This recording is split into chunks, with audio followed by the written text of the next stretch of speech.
What if the reason you're not writing isn't lack of time or motivation? In Dear Writer, You're Doing It Wrong by Becca Syme, I learned that most writing advice is actually making writers less productive, not more. Becca Syme's Dear Writer, You're Doing It Wrong challenges productivity culture that's taken over the writing world. This isn't your typical writing advice book telling you to do more, work harder, or optimize every single minute of your day. Instead, she argues that the problem isn't that writers aren't doing enough, it's actually that they're trying to do everything, and that approach is fundamentally broken. The book comes from her background in human behavior and her work with thousands of writers through her coaching program. She's seen the same patterns over and over again. Writers burning themselves out trying to follow advice that works for other people but destroys their own creativity and well-being. This book is essentially her rebellion against the one-size-fits-all productivity advice that dominates writing communities.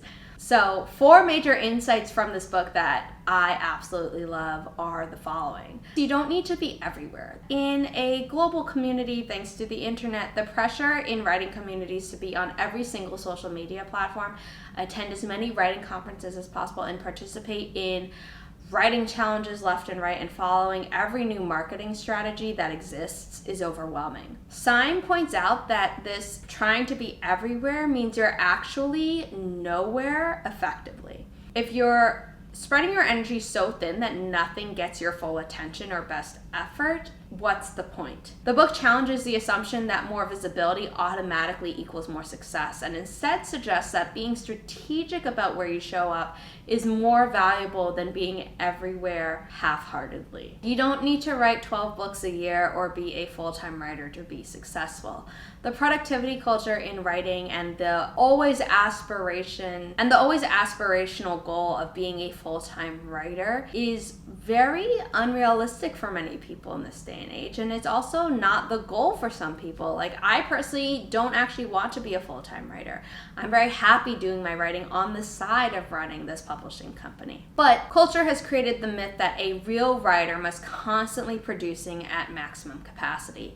There's the underlying assumption that if you're not writing full-time, if you're not publishing multiple books a year, and if you're not treating writing like a full-time factory production line, then you're not serious about your craft. But she dismantles this by showing exactly how this mindset actually hurts more writers than it helps them. You need to allow yourself to be human. You are a human and not a productivity robot. Even if you could somehow become a machine, think about what you would be giving up. You would be giving up living life, and living life is imperative for writing good books and being a healthy human being.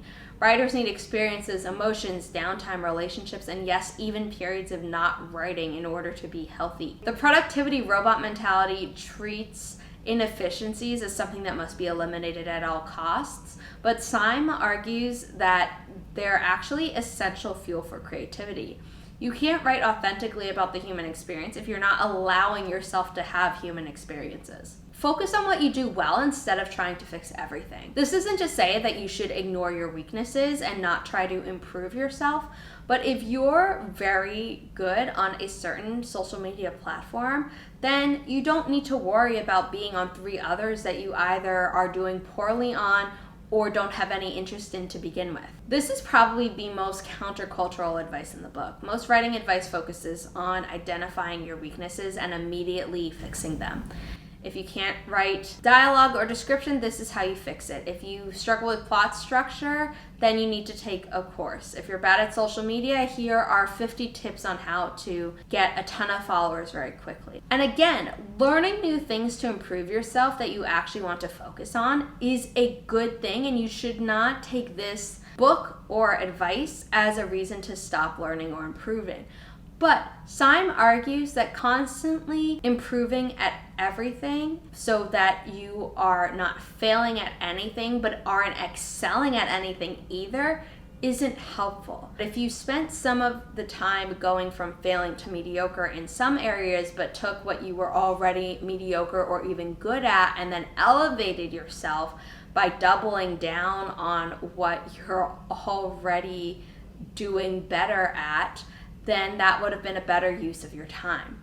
This book forced me to confront my own relationship with productivity culture. I started bullet journaling because I wanted to be more productive, to optimize my life in a way that would allow me to do more. And over the years, it's turned into something that has allowed me to track my own energy levels and what I get done, but also has allowed me to stop making crazy to-do lists in digital apps. Because if I'm writing my to-do list in my bullet journal and it is getting too long on the physical page, I realize that I am setting myself up for failure at the start of a day and burning myself out. For my author career, I was everywhere and nowhere. I was on Twitter before it became X, trying to build an Instagram presence, trying to manage a newsletter, although I did it very badly, and maintaining a blog post that I hadn't really enjoyed since I stopped reviewing other people's books on it. And then I started a YouTube channel that became mostly live streams because filming and editing proper sit-down videos and doing vlogs were taking too much time away from actually writing and doing things I enjoyed in real life. And after reading this book, I made hard choices. I cut my personal author platform down to my Ko-fi page, and even that is mostly on the back burner while I run Inimitable Books. But I'm no longer trying to run a blog, a Ko-fi page, an Instagram account, a newsletter, and my personal YouTube channel. It's basically the Ko-fi page, and that's it. I stopped worrying about being discoverable everywhere and focused on doing the platforms that I enjoyed the most. I also stopped trying to run paid ads for my books because I realized I'd rather be spending more time writing the books than spending money on figuring out ad campaigns. Now, I have since learned a lot about ad campaigns thanks to my master's program at NYU for book publishing, which covered marketing and also internships and running this company.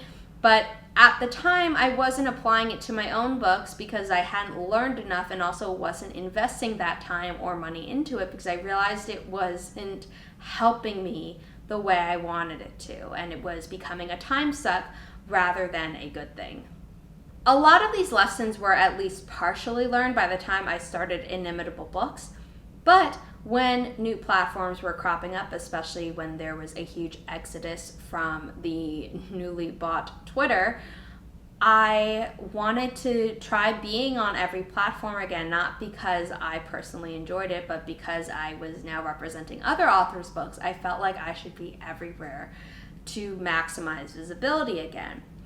I ended up getting a social media assistant, and we have since pared down to what works. So we are very active on TikTok, we are very active on Instagram, and because Blue Sky is a great opportunity, we are there on top of Threads. And then we have this YouTube channel, the newly launched one that you are currently watching, which is much more focused in its content than our first channel, which is no longer viewable. So I'm going to save you the time and say that right now.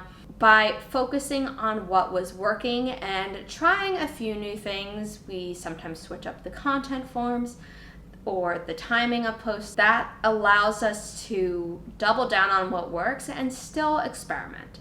We're no longer everywhere, but where we are is effective, and that's what matters. After watching this video, you should make a list of all of the writing advice that you are currently trying to follow.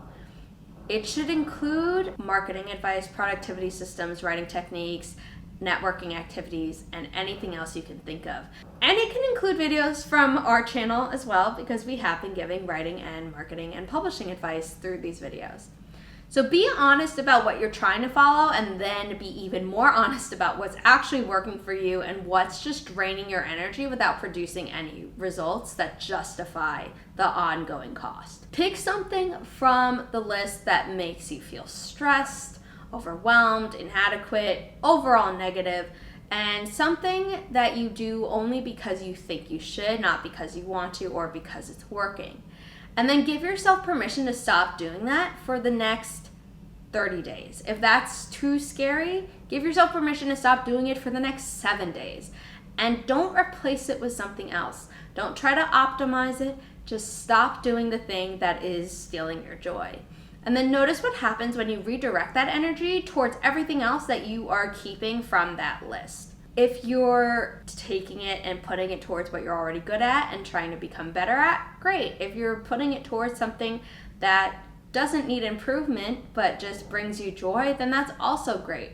because your stress will be decreasing, you'll be happier, and you will probably feel more creative if you're not constantly stressed. This isn't about being lazy or giving up. It's about being strategic with your finite energy and attention. If this book's ideas gave you permission to do less and focus better, make sure you subscribe for the final video in this writing routine series. We're going to be ending with how to recognize and recover from burnout, something I've experienced way too many times before turning 30. I haven't even turned 30 yet. And if the idea of adapting this advice to your life resonates with you, I recommend you check out this video from earlier in the video series about how to maximize each day's effectiveness by having a good morning routine. It also emphasizes that you need to take what works and what doesn't from advice, rather than forcing yourself into someone else's system, which I think we can all agree is a really good piece of advice that you should follow.